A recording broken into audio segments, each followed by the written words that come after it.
Buenos días a todos, les doy la bienvenida. Mi nombre es Ana Cohen, soy CEO del Grupo Cohen. Sé que están todos entrando, seguramente sirviéndose el segundo cafecito de la mañana.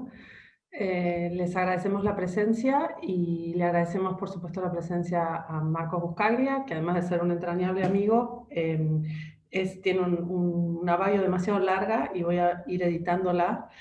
Pero básicamente Marcos es el fundador de Alberdi Partners, que es una consultora de análisis político, es doctor en economía de la Universidad de Pensilvania y tiene un posgrado en economía en DITELA. Tiene la medalla de honor, perdón, la medalla de oro al mejor promedio de la promoción en economía de la UCA, recibió la beca Fulbright eh, y fue economista en jefe para Latinoamérica de Bank of America en Merrill Lynch en New York. Fue rankeado número 1 en los rankings de Institutional Investor en 2015 en las categorías Latin America, Economics y Argentina. Y también se desarrolló como economista en jefe para Latinoamérica en Citibank también de New York. Lo tenemos además de profesor en algunas de las universidades locales y fue director de programas de posgrado, ¿no? Marcos de negocios en San Andrés. Es, por supuesto, coautor de varios libros, entre ellos ¿Por qué fracasan todos los gobiernos?, con Sergio Berenstein. Es columnista en el programa Odisea Argentina, que casi todos miramos con Carlos Pañi, y además nos entretiene los domingos cuando no nos entretiene Alejandro Borenstein con su columna en La Nación.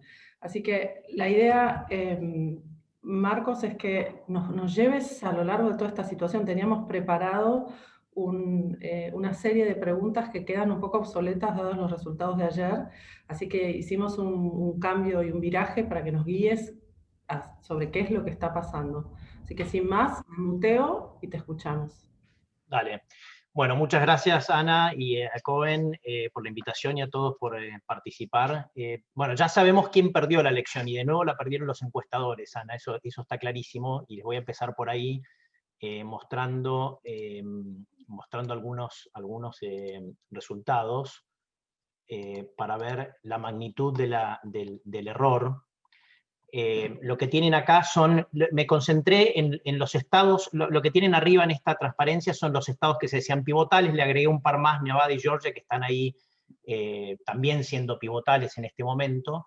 Pero básicamente, miren ustedes, 2016, tienen el resultado de la última encuesta antes de la elección 2016, y cómo fue el resultado 2016, y ven que básicamente la diferencia fue gigante.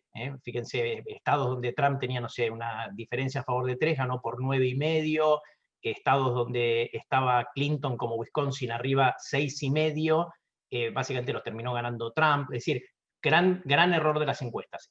Lo que tienen en la columna esta de acá es la última encuesta de 538, que es un agregador de encuestas, es decir, agrega distintas encuestas y las corrige por sesgo, etc. Yo diría que es lo mejor que hay.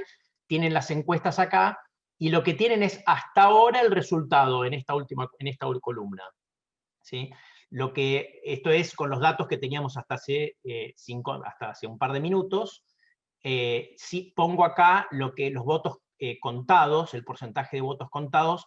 Yo diría, en estos casos parecería que difícil que se dé vuelta la elección. Fíjense que hay 2 estados donde se pronosticaba que gane Biden, North Carolina y Florida, y los ganó Trump. Es decir, nuevamente, perdedor los encuestadores. Entonces, esto ya difícil que lo den vuelta, no imposible en algunos casos, pero muy difícil.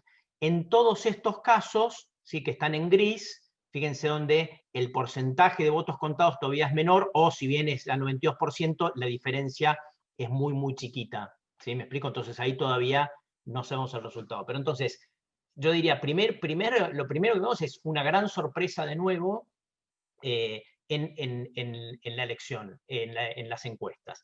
Hay una frase a mí, Ana, que me gusta mucho, que es que dice que los generales en las guerras pelean con la estrategia de la guerra anterior, ¿no?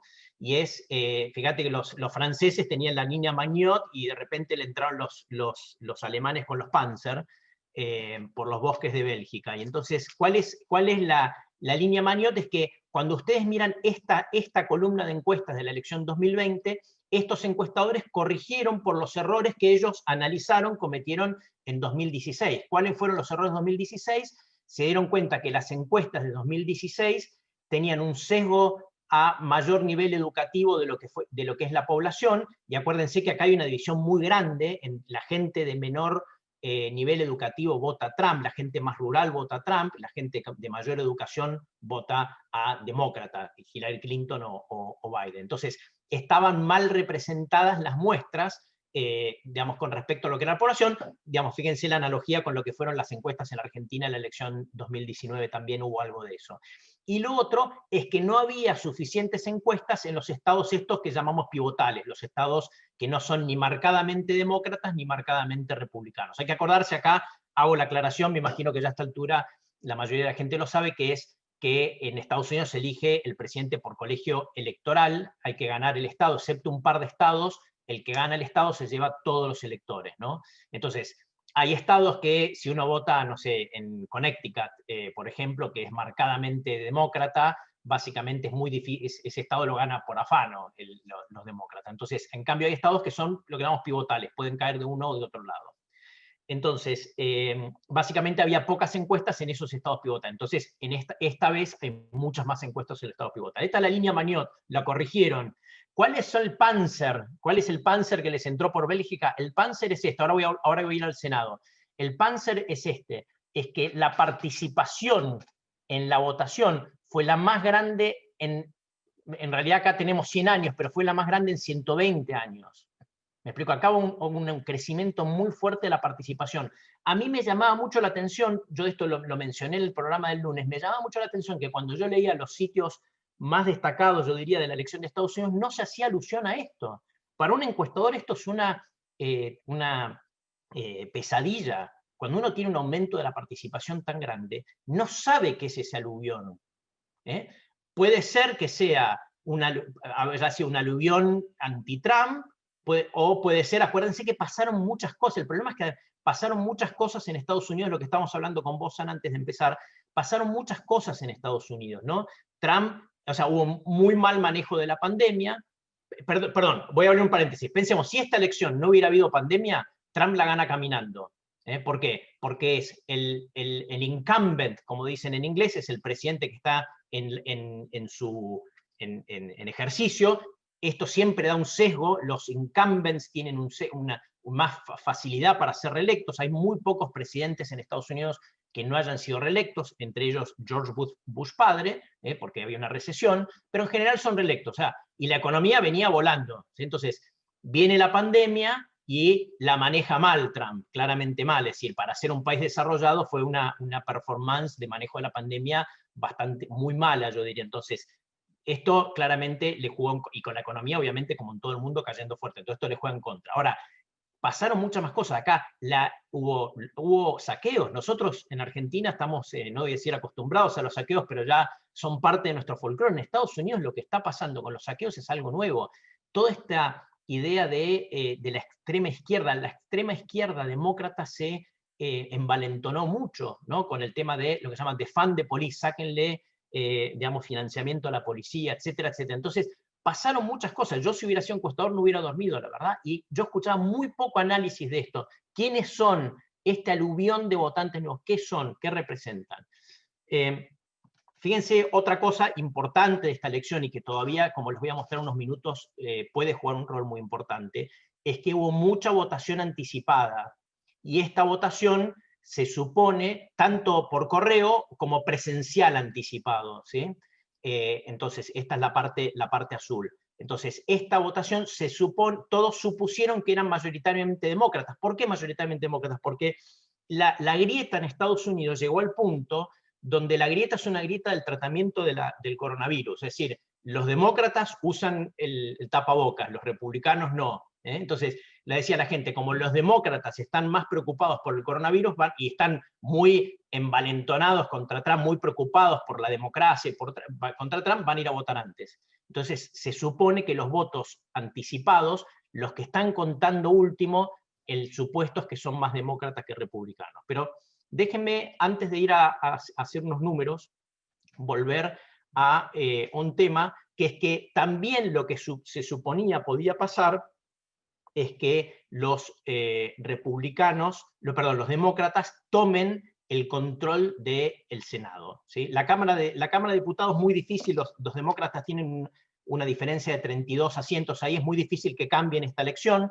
Los resultados hasta ahora es que están perdiendo asientos en la Cámara de Representantes los demócratas, pero no va a cambiar, va a seguir siendo demócrata. Ahora, en el Senado estaba 53-47, y había, si ustedes se fijan, esta columna, estas batallas por el Senado están ordenados según el sitio 538, que como digo es este sitio especializado en encuestas. Ellos daban la probabilidad de que un demócrata gane.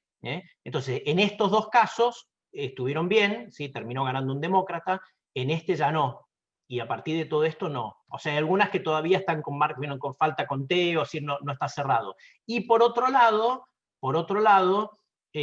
hay un par de senadores que eran demócratas, o sea, el que está ahora de senador es demócrata, y lo está ganando un republicano. En Alabama esta ya está cerrada, esta elección está cerrada. La de Michigan yo diría que está muy justa, fíjense que es una diferencia chica, todavía falta contar en Michigan. Vuelvo a Michigan, en Michigan está en 86%, conteo, o sea, puede darse vuelta. Pero de todas maneras, aunque termine siendo demócrata, claramente pasaría que ganan 3 asientos los demócratas, 1 los republicanos, quedan más 2, esto va a quedar 51-49, va a quedar básicamente así. Entonces, digamos, un lío potencialmente, porque el senador, digamos, Kamala Harris va a ser la cobos de si gana Biden, ¿no? En ese caso. Entonces, de nuevo, las encuestas grandes perdedoras, pero lo que sabemos es que el Senado, gane quien gane la presidencia, el Senado hoy, con los datos que tenemos a este momento, sigue siendo republicano. Es decir, vamos a tener una Cámara de Representantes demócrata, un Senado republicano, eso yo diría ya prácticamente seguro, y presidencia, ahora les voy a mostrar algunos números de por qué todavía está la moneda en el aire. Entonces, déjenme, digamos, antes de seguir, déjenme mostrarles qué es lo que está en juego, con un Excel. Vamos a hacer un ejercicio, Ana, si me permitís. Un pequeño ejercicio con un Excel. ¿Qué es este? Estos son los estados pivotales, los estados que todavía no están decididos, vamos a poner así. Tienen, por ahora puse acá quién va ganando, según lo que les mostré en la tabla anterior, en la primera tabla, ¿sí? Les puse quién va ganando en cada estado, ¿sí? Acuérdense que hay algunos estados donde todavía falta mucho conteo. Por ejemplo, Trump va ganando Pensilvania, pero todavía está contado el 75%, y lo que falta contar justamente es mucho del mail-in vote, que va a tardar probablemente varios días, les voy avisando, digamos, el conteo este. Yo diría que hoy, Wisconsin, lo que está pasando es que vemos que el Biden, a medida que van contando más votos, va agrandando su distancia, ¿sí? Yo diría que prácticamente, por más que la diferencia es chiquita, por ahora parecía que... el gran tema acá es Michigan. Michigan, Trump está arriba, pero la diferencia se va achicando. Miren esto, Ana, si yo pongo Biden acá, ya gana Biden la presidencia. O sea, 270, los electores son 538, es la suma de los diputados y los senadores, ¿sí? Ese es el colegio electoral, ¿sí? Entonces hay que tener la mitad más 1, ¿sí? 530, ahí se ve en la fórmula, 538 dividido 2 más 1, esto es la que tener. Fíjense cómo la batalla hoy está en Michigan, y Michigan, a medida que van contándose más votos, voy a volver acá, Michigan básicamente hay 86% de votos, y con una diferencia muy, muy chiquita todavía a favor de Trump.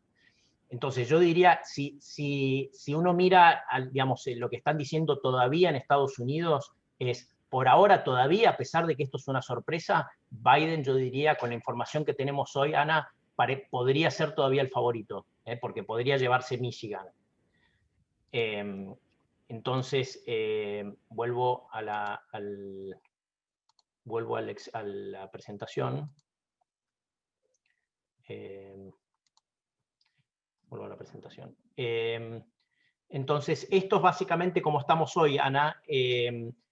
Yo creo que hay un tema importante acá, hablando de por qué puede haber pasado lo que pasó de que el resultado haya sido mucho más justo de lo que se esperaba, que es, esto es lo que, digamos, de escuchar un podcast de 538, lo que parecía la agenda demócrata. Acuérdense que acá las encuestas daban Biden ganando con un margen muy amplio, los encuestadores muy cómodos, porque en su línea Magnot ellos veían que Biden era mucho más estable, ganando en las encuestas en los estados pivotales, daban básicamente Biden como ganador con una probabilidad altísima. Vean, ¿cuál es la agenda de Biden? Bueno, lo mínimo es reparación.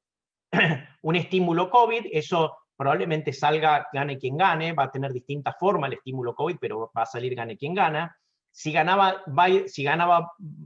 Biden, digamos, volver a reflotar el Obamacare, ¿sí? Las cosas que Trump sacó del Obamacare, volver a ponerlas, y deshacer la reforma impositiva de Trump.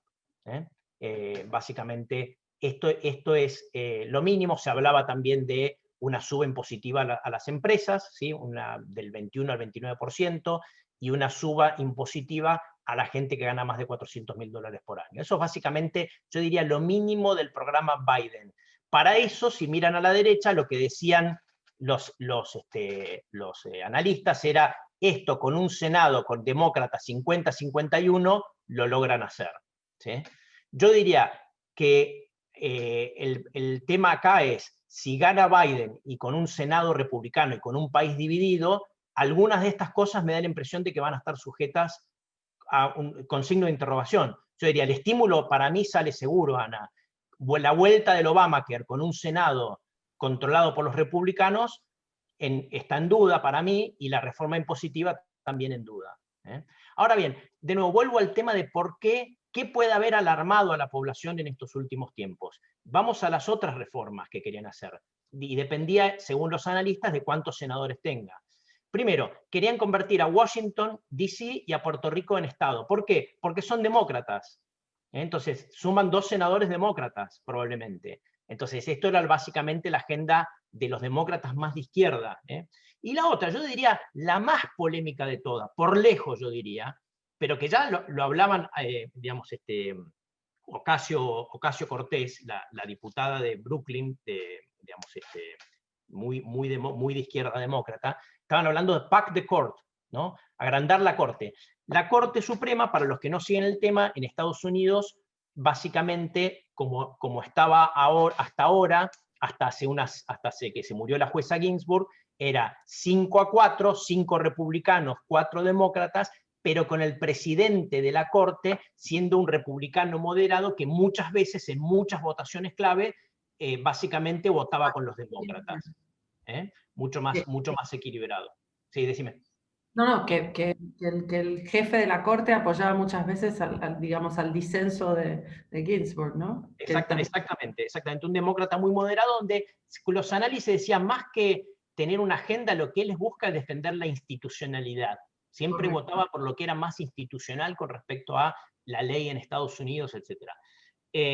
Ahora, con la muerte de Ginsburg, la Corte queda 6-3, y por más que uno de los 6 sea, como digo, un moderado, básicamente es una Corte republicana. ¿Sí? Entonces, que inclusive, muchos decían, puede tener alguna injerencia en la elección, porque acuérdense que parte de la votación esta puede judicializarse, así como ocurrió en la elección de George W. Bush en el año el año 2000 con Florida. ¿Sí? Entonces, lo que decían los demócratas es, pack the court, aumentemos el número de miembros de la Corte, que es lo que quiso hacer Franklin Delano Roosevelt, para tratar de que le aprueben que no le bloqueen las reformas del New Deal. Pero básicamente eso es muy disruptivo, me parece, digamos, para el típico norteamericano es algo muy disruptivo, ¿no? Incluso me parece que respondía un poco a la indignación del apuro por reemplazar a Ruth Bader Ginsburg por alguien mucho más conservador, ¿no? Como su reemplazo, que hoy es celeste y anti-Obama, que... Exactamente. Para que se entienda, cuando estaba terminando el mandato de Obama, se muere, creo que fue Antonin Scalia, ¿sí? Debe ser pariente lejano mío, un juez muy conservador, y básicamente Obama lo quiso reemplazar también en las semanas previas a la elección, pero el Senado republicano no le permitió reemplazarlo. Entonces, digamos, la idea era, bueno, ahora también se debería hacer aplicar la misma regla de no reemplazarlo, que ya que está terminando el mandato, pero los republicanos, como controlan el Senado, lo aprobaron igual. Y lo tercero en esta reforma estructural es un cambio, una norma que se llama de filibustering, que es básicamente, yo diría una regla del Senado, vamos a poner, una regla interna del Senado que permite patear discusiones in eternum, y básicamente permite que algunas leyes no salgan, en cierto sentido.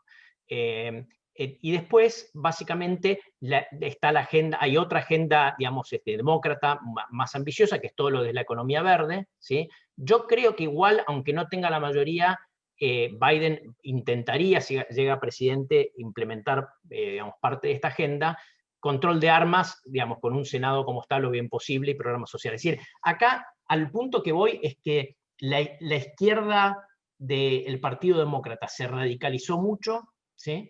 Con todos estos temas, con el tema de defund the police, en un país, digamos, que vivió mucha violencia estos últimos meses. Yo, si tengo que explicarlo hoy, me parece que es la explicación para ver por qué las encuestas fallaron de nuevo, en no entender bien quién era ese nuevo votante, el votante marginal que entró a la elección. Fíjense que la diferencia es muy, muy grande de una elección a otra, ¿no? Esto es una sorpresa, Marcos, te interrumpo una Sí, cosa. dale, sí. Vamos, ya terminé, así que si querés tenés más preguntas y todo. Que tomes agua. La primera pregunta que se me ocurre tiene que ver con un aspecto generacional. Los baby boomers tradicionalmente, ambos dos presidentes o candidatos son pertenecientes a esa generación, y uno tendería a pensar que son más pro-Trump, en particular no en centros urbanos, pero más republicanos, en definitiva, probablemente. Y se viene una generación mucho más ligada a discusiones que escuchábamos sobre, por ejemplo, con Bernie Sanders y las cuestiones de la universidad pública, y digamos, tenemos una cuestión también de la lucha férrea, porque yo estoy interpretando esta fragmentación al 50% y al 50%, primero como una sorpresa, como decís vos, de los encuestadores, pero también más allá de que ellos lo ven y lo escuchás en los medios como una amenaza institucional enorme, porque dicen quien tenga que liderar va a liderar con una fragmentación de población enorme, va a ser muy difícil trabajar. Pero por otro lado, como decimos, es una resistencia a la radicalización hacia la derecha de la nueva generación, hacia la izquierda de la nueva generación. Y Sí, a vamos a ver, ir... dos cosas. Una es un país que va a quedar fragmentado. Ya a esta altura, gane quien gane, me parece que no va a tener un país. Si esto te muestra que acá hay una grieta muy grande, gane quien gane. Entonces, me parece que eso te hace complicada la convivencia, la discusión. Por eso, fíjate que yo de la lista estoy suponiendo todavía que gana Biden. O sea, si bien quiero aclarar para los que nos están escuchando que esto está, digamos, la moneda está en el aire. Pero gane quien gane, me parece que está claro que va a enfrentar un país muy, muy fragmentado, que le va a ser difícil avanzar con las cosas. En el caso de Biden, más difícil todavía, porque al final, digamos, bueno, va a tener un Senado republicano de nuevo, ¿no? Eso número uno. Ahora, en cuanto a los votantes, yo te diría que de lo que estuve leyendo, está claro que los baby boomers son más conservadores, vamos a poner así, de nuevo.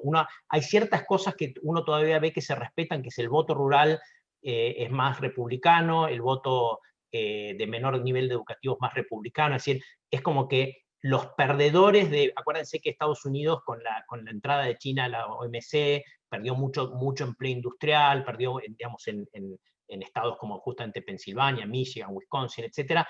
Ese votante, digamos, es más típico republicano. Pero de lo que uno ve es que hay giros muy grandes en lo que eran los patrones tradicionales de voto, Ana, en Estados Unidos. Giros muy, muy grandes. Por ejemplo, el voto latino, cuando nosotros éramos más chicos, ¿no te acuerdas? Uno suponía que era típicamente demócrata. Hoy no es así. Fíjate, ganó Florida de nuevo. Justo ¿Sí? con una periodista estos días y le decía que mi sensación, y que es lo que a Biden también le pasó en algún momento, es que el voto latino es mucho más heterogéneo porque viene de otros estímulos y de otras historias que, por ejemplo, el voto de la comunidad negra, que es tradicionalmente más demócrata, porque no es lo mismo un mexicano que entró por California que un cubano o un venezolano que entraron por la Florida. Y hay como una cosa de arrastrar situaciones, no sé si te acuerdas la de Elian González, el cubano de la Florida no le perdona a los demócratas haber devuelto a Elian a Cuba. Claro. Y Biden en algún momento de la campaña dijo, el voto latino es un voto más diverso. Y casi lo matan por racista. Decía, no tiene razón, Sí, sí, sí. son experiencias muy distintas las experiencias latinas. Pero mi punto es que hay un cambio bastante grande en muchos patrones de voto, porque antes el típico trabajador de una fábrica era demócrata. Acordate que los demócratas eran más parecidos a un partido laborista. Hoy eso no es así. Mucho de ese voto lo ha tenido Trump. En la elección anterior, sobre todo. En esta, como vemos, en los estados esos industriales están mucho más reñidos, ¿no? Pensilvania, de nuevo, Michigan, digamos, pero lo que digo es, acá hay patrones, excepto algunas cosas, es decir, los amigos nuestros del Northeast, digamos, que están en Connecticut, Nueva York, etc., sigue siendo mayoritariamente demócrata, con niveles mucho más altos de educación que el promedio nacional, etcétera, ¿no? Entonces, pero diría que yo es bastante más inestable de lo que fue durante muchas décadas el patrón de voto en los distintos grupos étnicos y distintos grupos, digamos, inclusive por la ocupación. Eh, ¿Cómo ves los mercados? Vamos a lo que venimos a escuchar. En definitiva, la preocupación es porque uno tenía la sensación de que por ahí había como industrias o sectores más favorecidos si había un landslide o un éxito muy distinguido, destacado de uno de los dos, en particular se arrastraba también al Congreso. Pareciera que acá tenemos otro problema, que es que no solo va a estar contendido en términos de lo que es la encuesta y el Senado y el Congreso, sino que además Donald Trump está agitando la posibilidad, lo viene haciendo en la campaña, pero lo dijo ayer de nuevo, dejen de contar votos, pues yo igual esto lo judicializo. Con lo claro, cual va a haber un timing en el que cualquiera de las definiciones se postergue, ¿no? No claro. sé. Totalmente. Primero, dejemos de lado por un poquito la judicialización y veamos qué es lo que esperaba el mercado. Esta tabla nosotros la armamos en base a lo que nosotros pensamos que el mercado estimaba. No es nuestra visión, sino es lo que de mirar distintos reportes, ¿viste? De bancos de inversión, etc. Nos concentramos en temas que le importan a los mercados emergentes más que Estados Unidos, pero te diría que en términos de, no sé, la bolsa de Estados Unidos, obviamente me parece que preferían Trump que Biden por una cuestión impositiva, digamos, ¿no? Acordate que Biden, si es presidente, va a subir los impuestos corporativos en Estados Unidos. Entonces, primero que hay que ver es que a los mercados en general les gustaba más los escenarios donde las trifectas, ¿no? Lo que llaman las trifectas, que son los dos del costado. Es Biden presidente y se lleva las dos cámaras, o Trump presidente y se lleva las dos cámaras, lo cual el de la derecha todo el mundo lo veía como probabilidad cero prácticamente, ¿no? Sí, pero típicamente el mercado se siente más cómodo cuando sabe a dónde va, entonces es más Claro, definitivo. claro. ¿Por qué? Porque decía, bueno, gana Biden, supongamos que era, de nuevo, en el escenario, ¿por qué el mercado estuvo relativamente positivo hasta los últimos días que empezó a cortar riesgo, digamos que es? ¿Por qué tan positivo? Bueno, porque decía, gana Biden, tiene una agenda, yo te estoy diciendo el consenso, no mi visión, yo después voy a decir cuál era mi visión antes de esto. El gana Biden, va a tener piedra libre para implementar un programa de estímulo fiscal por el COVID y un programa de infraestructura, ¿sí? Entonces todo esto va a dar a un empinamiento de la curva, ¿sí? Fíjate, widening, digamos, widening fuerte, por eso está en Colorado más fuerte. Entonces, como la Fed va a intentar controlar un poco la curva, básicamente para que no aborte la recuperación, eso va a dar a control de la curva, a más emisión, y eso va a dar un dólar más débil. Acá tenés el DXY, es el índice, para los que no lo siguen, es el índice del dólar contra varias monedas de países desarrollados, es el índice más seguido del dólar. Entonces, la idea es que esto iba a dar un dólar más débil, y esto obviamente un dólar más débil es bueno para commodities, ¿sí? Y excepto el petróleo, porque el petróleo básicamente, acuérdense, Biden es la agenda anti-fracking, Trump es la agenda pro-fracking, ¿sí? Pero muy positivo para mercados emergentes. Yo después voy a hablar un poquito más de esto de esta parte.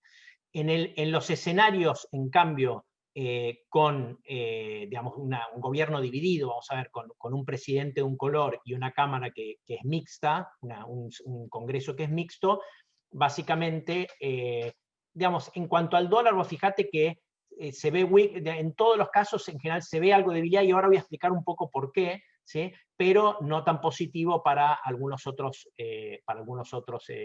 básicamente activos, ¿sí? Entonces vos fijate, de hecho, te voy a mostrar un poquito, esto, perdón, lo armé medio a las apuradas ahora temprano, pero vos fijate cómo, acordate, el mercado estaba esperando Biden que gane la trifecta, ¿sí? Las tasas, estas son las tasas del Treasury de 10 años, estaban subiendo, y fíjate esto a la noche, cómo bajan. No sé qué habrá pasado, esto lo puse hoy a la mañana más temprano, ¿no? Entonces, fíjate cómo las tasas bajaron, ¿eh? Abre el petróleo para arriba, porque bueno, Trump está más, digamos, de nuevo está la moneda al aire, el S&P para abajo, el futuro, y el dólar depreciándose, estos negativos depreciándose, ¿no? Pero no mucho. Te interrumpo porque esta es la reacción inicial y me parece que es interesante lo que decía tengo un amigo, Fabio, que es gringo además, es americano y es analista financiero, decía que él este grado de fragmentación no tenía precedentes y que él se sentía que la reacción inicial no era violenta básicamente porque no había disturbios, pero que con este escenario estamos viendo los futuros relativamente estables, más allá de que sea un poquito para abajo, ¿no? ¿Coincidís con esa cuestión o no? Te diría, para mí, demasiado tranquilos para lo que yo hubiera esperado con una elección donde puede haber lío, donde hay algunos disturbios. Sí, te diría demasiado tranquilo. Y donde... ¿Cómo, perdón? No parecía, no leí más Sí, sí, reciente. algo de disturbios hay, algo de disturbios hay.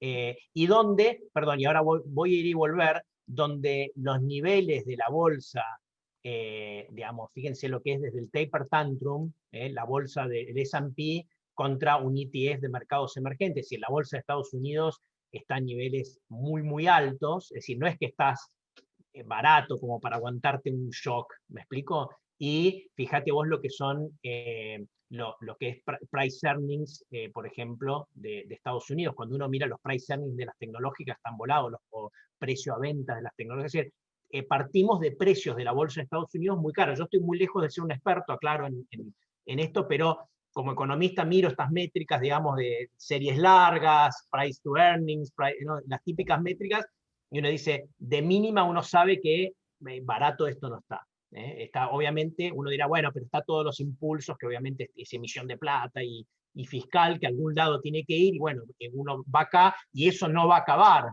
¿no? Gane quien gane, esa parte no va a acabar. Pero cuando uno mira la economía, ¿no? Perdón, voy a ir, déjame mostrarte otra cosa interesante.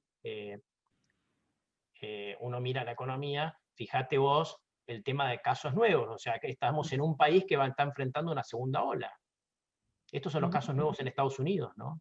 Es decir, es un país que la economía pegó un rebote, perdón que voy y vuelvo, ¿no? Un rebote importante, no, perdón, me pasé, me parece.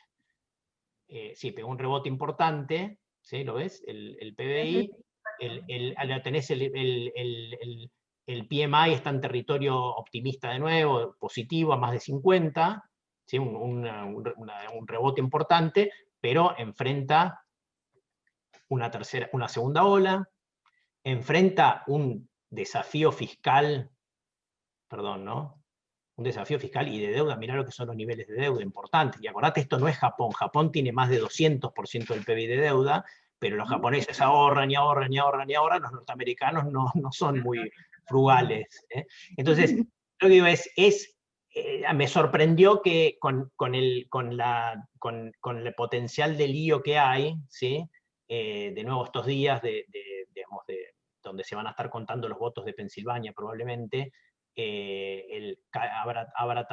no lo miré ahora, pero digamos, ahora con una caída tan baja, dado lo que dijimos, ¿no? Digamos, una economía que enfrenta desafíos importantes, gane quien gane, con un país que está dividido, con un Congreso que va a estar dividido, y con una economía que enfrenta una segunda ola y desafíos económicos importantes. Así que Nos, bueno, esto. nos enfocamos un poco en qué afecta o en qué afectaría una u otra agenda política si resultara victoriosa para países como el nuestro. Sí, a ver, te diría lo siguiente, ¿no? Te diría que hay un tema que a mí, a nosotros nos gusta de cualquier manera casi, que es esto, que es La fortaleza del dólar. el dólar está muy fuerte. Esto es el índice de dólar acá. En este caso está medido como lo miden los norteamericanos, es decir, ir para arriba en este caso es dólar fuerte, ¿sí? Entonces, fíjense, este es el dólar, la línea negra es el dólar contra monedas de G10, no es el DXY que yo les conté antes, pero es parecido al DXY. De nuevo, ir para arriba implica fortalecerse. Se estuvo depreciando en 2020, fíjense que se estuvo, ir para abajo acá es que se estuvo depreciando, lo mismo contra monedas emergentes, pero miren, todo esto es ajustado por inflación, obviamente. Fíjense cómo cayó, cómo se fortaleció el dólar contra monedas emergentes, sobre todo desde el taper tantrum. Acá, el taper tantrum, para los que no lo siguen, es cuando Ben Bernanke, entonces presidente de la Reserva Federal, ya habiendo salido Estados Unidos de la crisis 2008-2009, y digamos, avisa que va a empezar a recoger el barrilete de la expansión cuantitativa que había hecho la Reserva Federal, ¿no? Entonces, a eso se llama el taper tantrum. Entonces, a partir de ahí, una depresión muy grande. Ahora les voy a mostrar otro gráfico donde tenemos lo mismo, pero contra el dólar contra la canasta de todas las monedas. Esto lo computa el BIS. Todas las monedas, de nuevo, en este caso está medido donde ir para abajo es fortalecerse, ¿sí? Ir para abajo es fortalecerse. Si de nuevo vemos, fíjense, a partir de acá, 2013, el dólar se fortalece, recién en los últimos meses, 2020, se deprecia, y los commodities, la correlación de los commodities con el dólar es altísima, excepto en el momento de acá de la elección, alrededor de la elección de Donald Trump, la correlación es altísima. El dólar se deprecia, que es ir para arriba en este gráfico, los commodities suben. El dólar se aprecia, los commodities caen.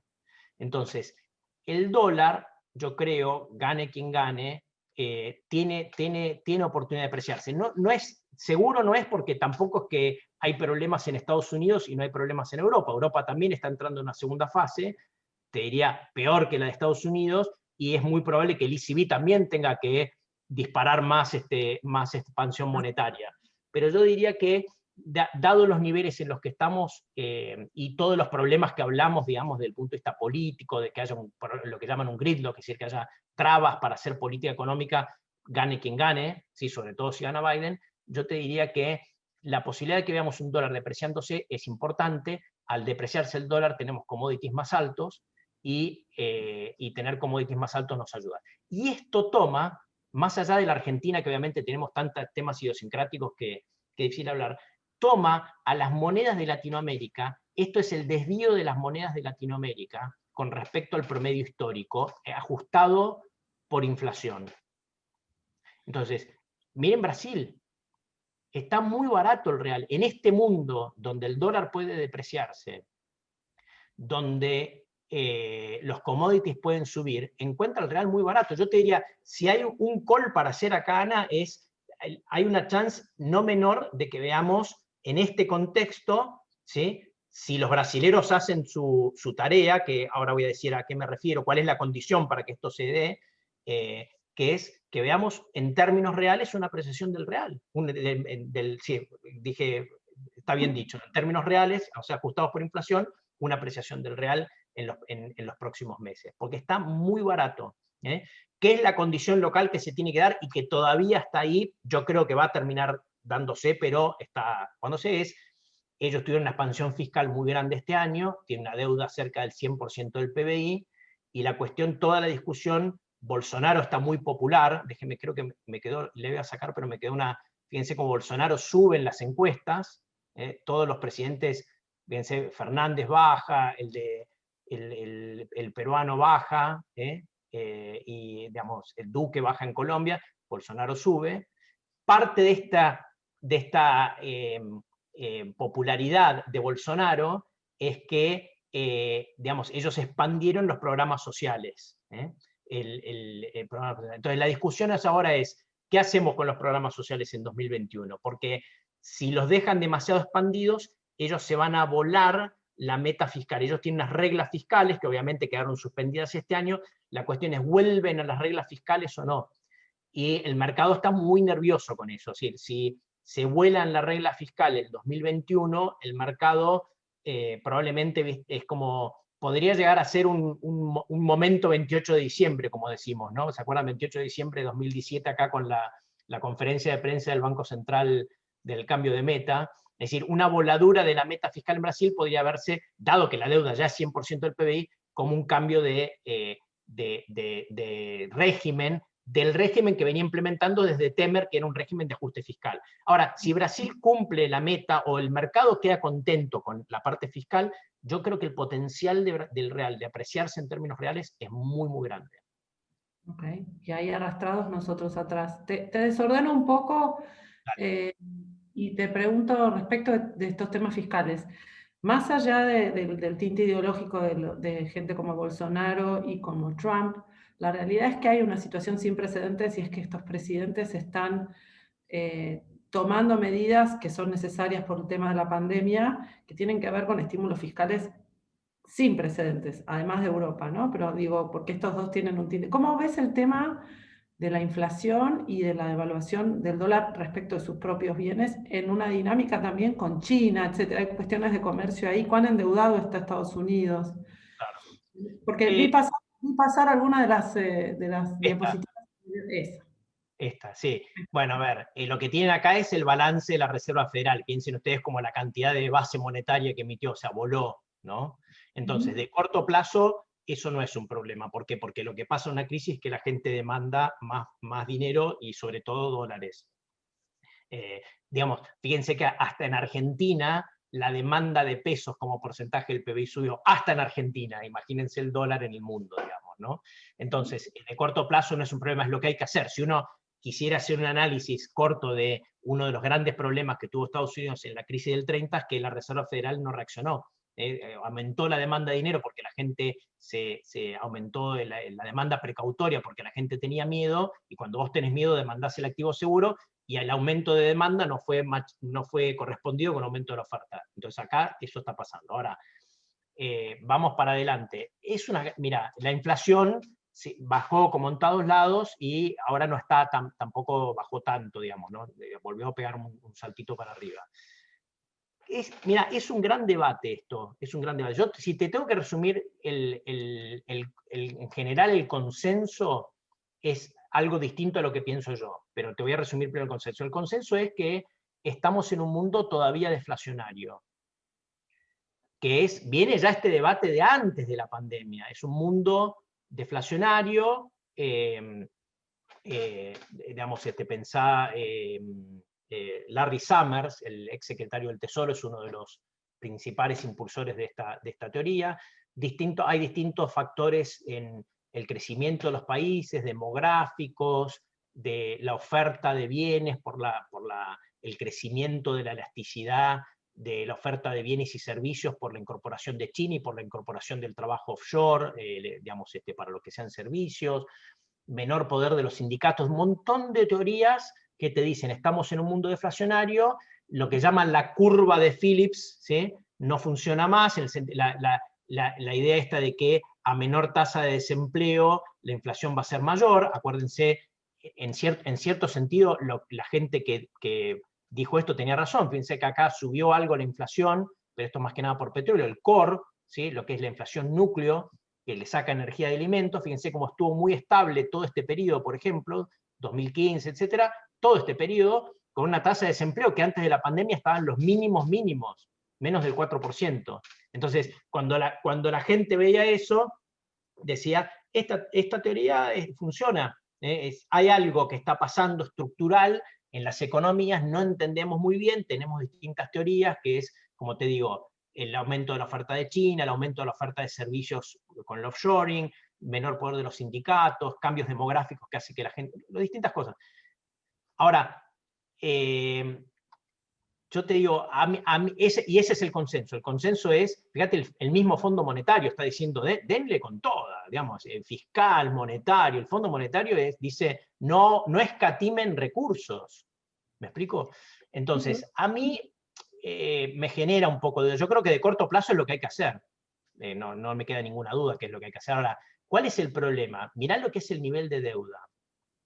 Cuando uno mira en la historia, yo no tengo acá ninguna transparencia para mostrarles, pero cuando uno mira en la historia niveles de deuda así, y Estados Unidos es un ejemplo, pero miran cualquier país europeo es lo mismo, bueno, les conté el caso de Brasil, o sea, acá han subido los niveles de deuda como porcentaje del PBI a niveles que no se ven desde la guerra en los países desarrollados. Entonces, cuando uno mira la historia, ¿cómo salieron los países de niveles de deuda tan altos?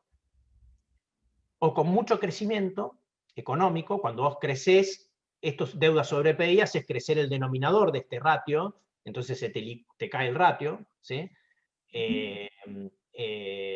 ¿Cómo se llama? El crecimiento con inflación o con defaults. Las tres. Entonces, en la posguerra fue básicamente crecimiento. En algunos casos, creo que Inglaterra, bueno, algunos países, digamos, hubo reestructuración también, pero digo, el mundo en la posguerra creció fuertemente. La pregunta es, ¿está el mundo en condiciones de crecer fuertemente hoy? A mí me da la impresión de que no. De que lo que estamos, olvidémonos ya de la elección, o sea, este análisis lo hubiéramos hecho así, digamos, y respectivamente del resultado de la elección.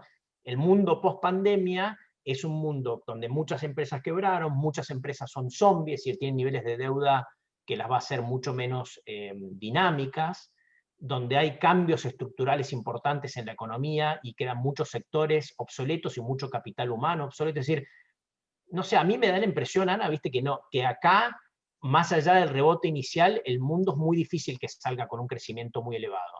Esto, digamos, como economista uno tiene que ser, digamos, consciente de que la historia está llena de twists que uno no puede prever. Es decir, sí, si acá viene de repente una revolución tecnológica con muchas cosas que están pasando, sí puede ser que lo que yo te estoy diciendo no sea cierto, ¿viste? Pero hoy con los datos que uno tiene, la verdad que no parecería que el crecimiento sea lo que soluciona este problema de deuda. Entonces, ¿qué te queda? Inflación y reestructuración. ¿Me explico? Entonces, yo te diría que a mí me da la impresión que los economistas, todos estos economistas que están diciendo, no, acá no va a haber inflación por mucho tiempo, miren lo que pasó en Japón, etc., están cometiendo un error, porque esto no es Japón. Japón, el yen no es la unidad de cuenta del mundo, el dólar es la unidad de cuenta del mundo. Si vos inflás la unidad de cuenta del mundo, te sube la inflación en el mundo, es muy distinto. El yen no es la unidad de cuenta del mundo. Y los japoneses tienen una tasa de ahorro impresionante, que los norteamericanos no la tienen.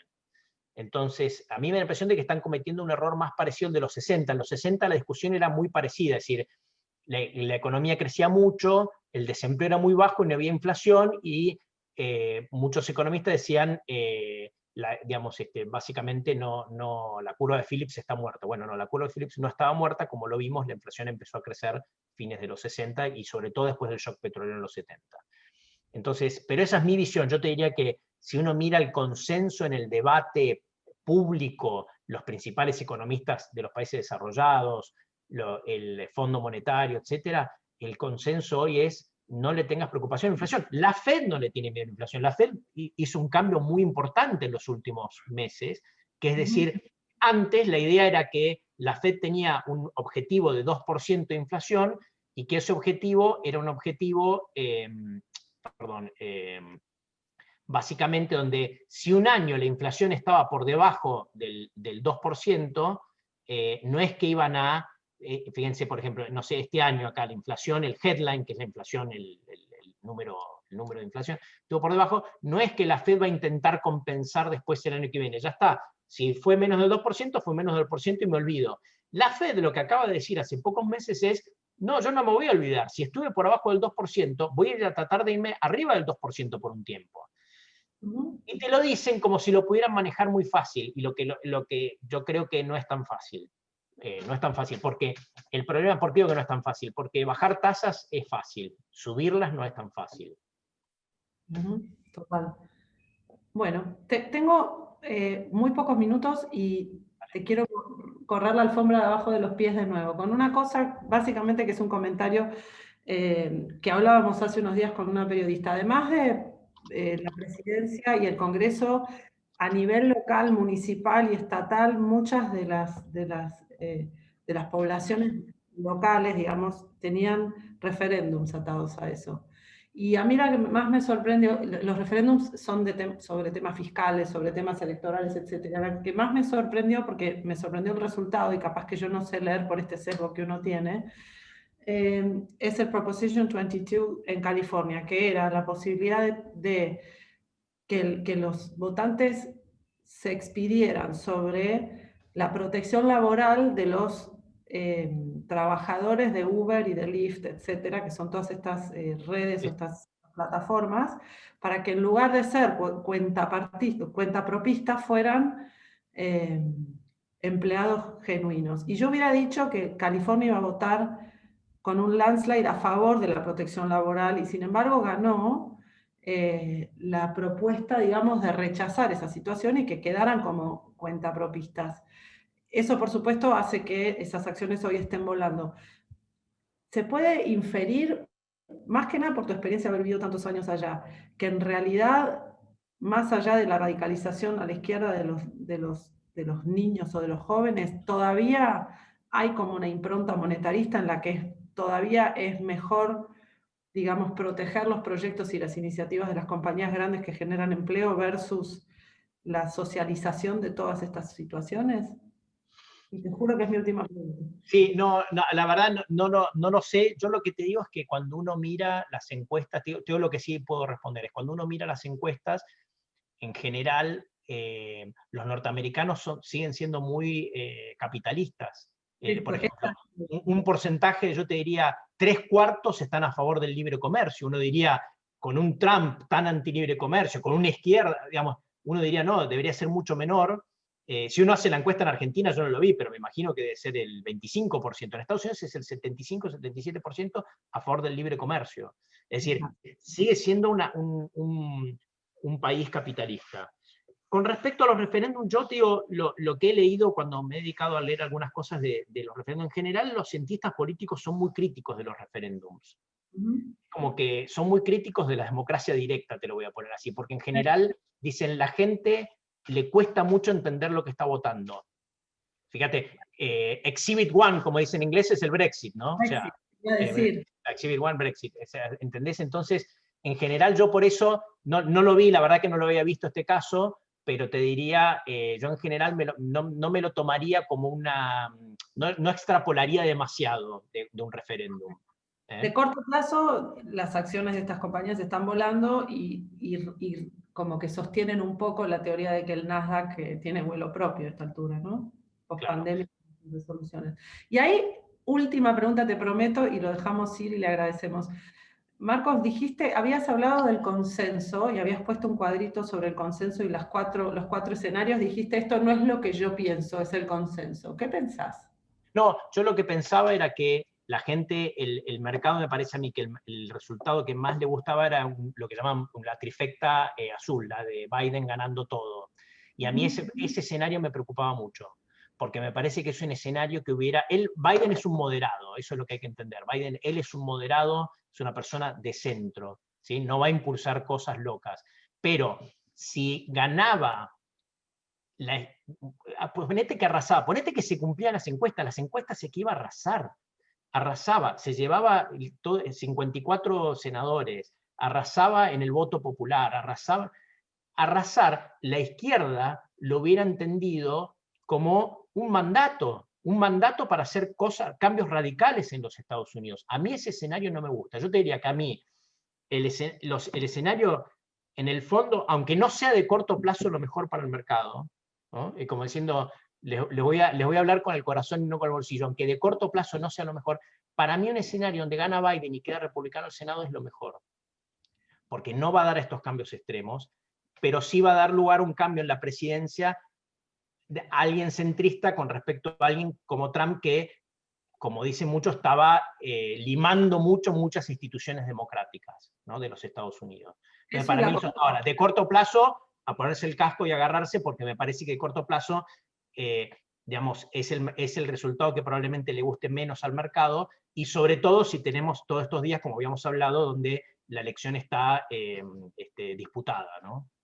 Ahí escuché, leí mientras, porque tengo el rango de atención de la pescadita Dory de Nimo, le estaba leyendo que parece que Trump ya presentó en la corte un pedido de anular los mailing ballots, que son los votos por correo, así que tendremos noticias en breve. Sí, yo igual creo que no, mira, mismo que controle la Corte, a mí me da la impresión que eso sabes que no creo que vaya a ganar, no creo que vaya a ganar esa disputa. Incluso con la incorporación de la nueva Justice, de la nueva jueza, pareciera que es una persona con posiciones tomadas ideológicas, pero con mucho respeto a las instituciones. Pareciera Sí, por eso no creo que vaya a ganar esa disputa. pero Sí sí va a haber. me están poniendo en el chat la gente de mi oficina que sí Michigan está arriba Trump, con el 95% ajustado, está arriba Trump, ¿no? Por muy poquito, pero arriba Trump. Lo cual te va a dejar, y Wisconsin con Biden, lo cual te va a dejar, si volvemos a la... Déjame volver un segundito, si tienes un minuto, a la... no, ya no puedo...